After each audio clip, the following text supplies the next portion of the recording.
I did it. I finally got the bolt out. So we've got all of the old rusty bolts out of the chassis, and that means that we can take the rest of it apart and actually start to rebuild the rear of the Volvo. Whee!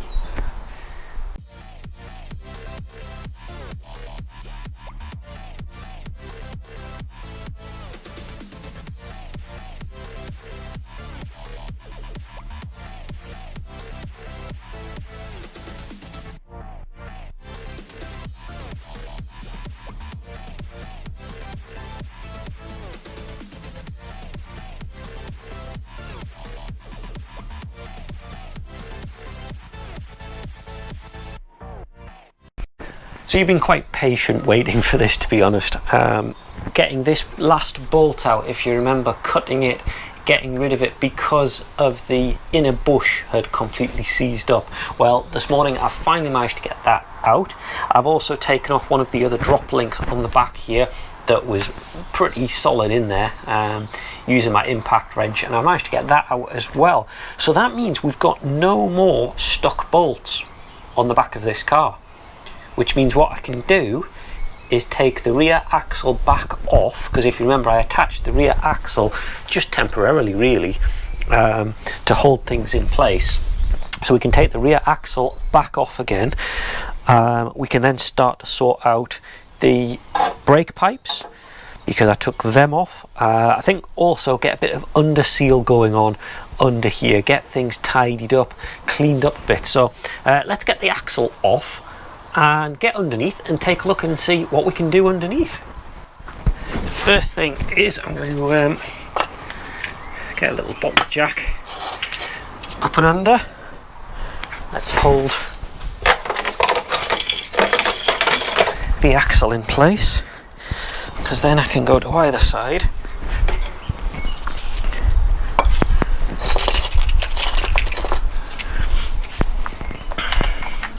Start to undo the bolt, and we can drop the axle back down again.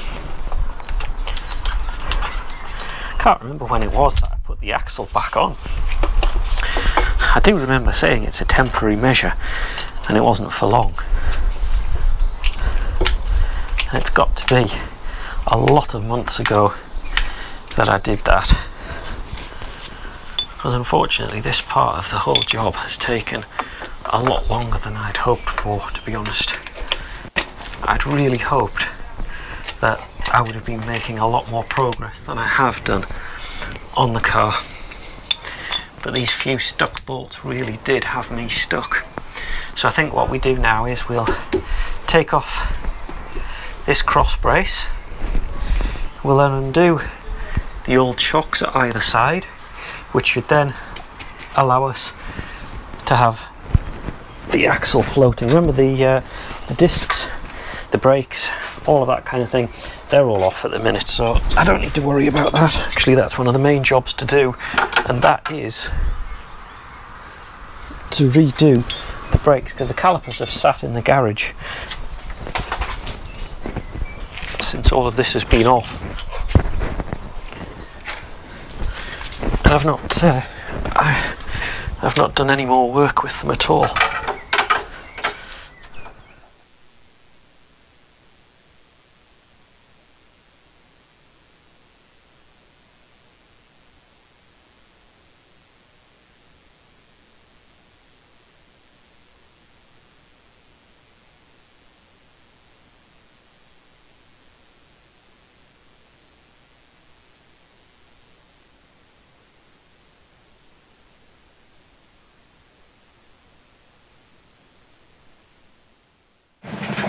Hopefully you can hear me okay. Now underneath, now I've got the axle out, what I'm going to do is we're going to put some under seal on to seal up all these bits that have been welded or cleaned or that sort of thing, just to help protect them a little bit more.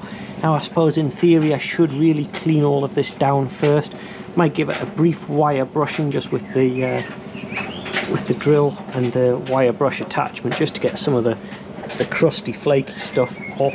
And then what I'm going to do is I'm going to use this Tetroseal underbody seal. I'm going to paint that on thickly, do the arches and things like that, just so that before I start putting things on, we've got a little bit of protection.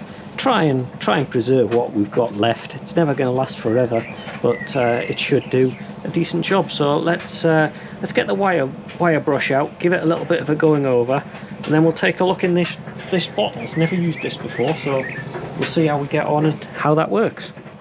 You know, I didn't really know what to expect when I opened this tub. It's very thick. It seems a little too thick for what I want, so I'm going to give it a bit of a stir, and I'm hoping that it'll loosen up a little bit so I can get some of this out into a tub and brush it on. I suppose the good thing is, with it being this thick, it's not going to leak out or kind of drip on the floor too much, but it's not really what I expected at all. I did expect to be able to pour the stuff out,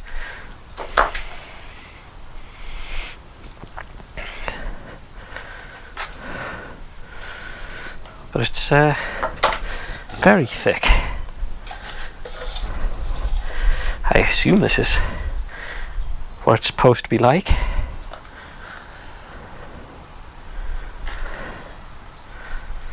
Not quite sure how this is going to go when it comes to using a brush.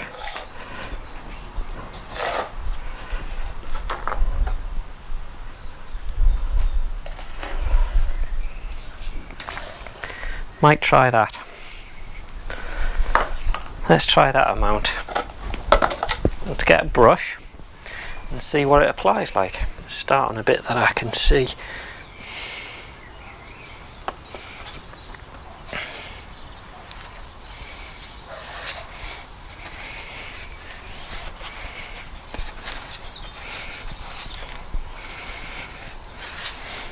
Oh, it's definitely going to seal.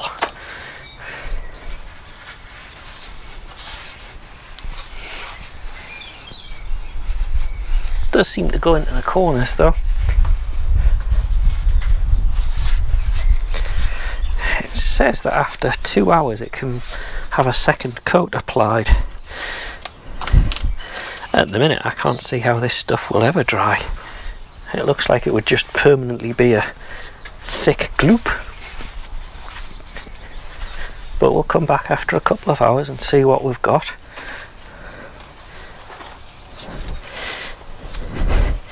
If it's going to protect, then it's going to do the job that I want. Especially here, where we've got the rear arches, which we know take a lot of punishment, let's face it. With us being in the northeast of England, the roads do get covered in road salt at winter.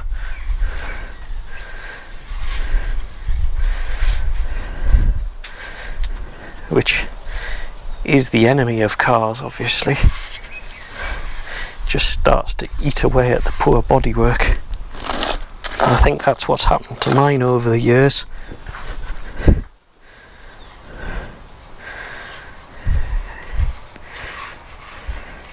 I am going to be rather generous around these bits here, which is where the edges are.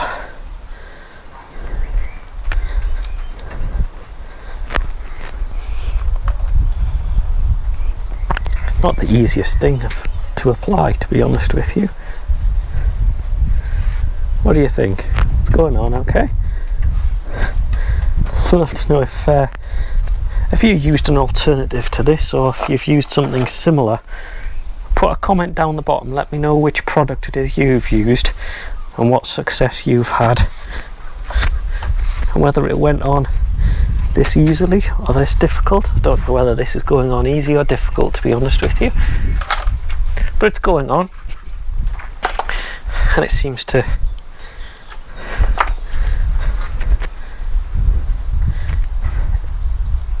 seems to be a potential to working, which is what I want.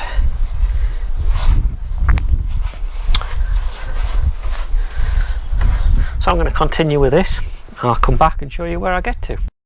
Let me take you in and show you what I've done. You can see it's on pretty thick, but it's given a good cover, the Tetroseal. I'm quite pleased with that. Did take a little bit of doing. It's taken me most of the afternoon, but you can see I've got both rear arches done. Not easy to see, but I've also done most of the underneath as well, and quite pleased with that. Going to leave that to dry now, make sure it goes and sets. I'm not sure how it sets and what it actually is like afterwards. I don't know if it still stays sticky to touch or not, but we'll be able to take a look at that. Going to let that dry off, and I think the next thing will be to take a look at the brake lines, make sure they're all in place, all the other cables, handbrake cable, everything like that, and then we bring the fuel tank back in, because we can get the fuel tank back fastened into the car. So I'll let this dry and we'll get the fuel tank ready.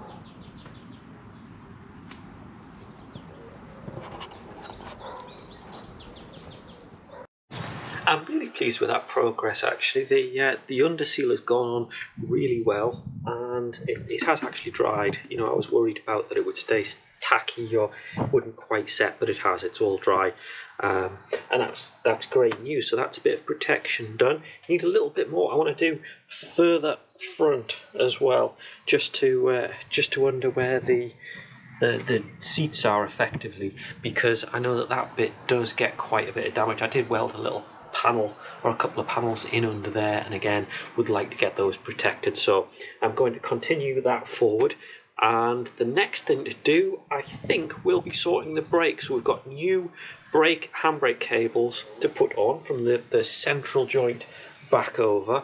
We've also got the two calipers to clean up and get sorted out. Got new brake backing discs and all that kind of thing, and I think that's going to be the next video, so I do hope you join me. Remember to stay subscribed. Loads more videos coming up, doing all sorts of things on the channel very, very shortly indeed, so I'll see you next time.